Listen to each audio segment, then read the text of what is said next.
gospel has taken him into the deepest of waters.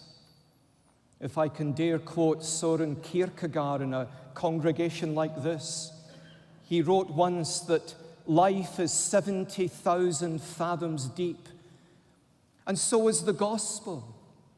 And as Paul has plunged himself into the unfathomable depths of the gospel, he has come to this conclusion: oh, the depths, how unsearchable and beyond tracing out are the ways of the Most High God.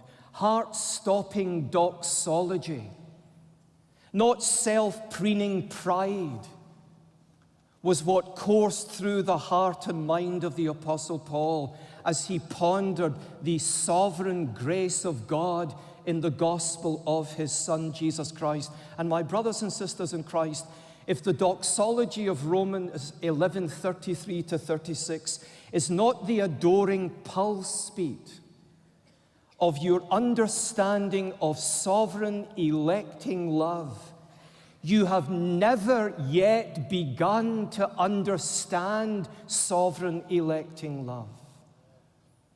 Where it leaves us is not arrogant and proud and high-minded. It leaves us marveling and wondering as we consider the God of all grace, who has unfathomably stooped down to us where we are in our utter wretchedness and made us alive together with Christ.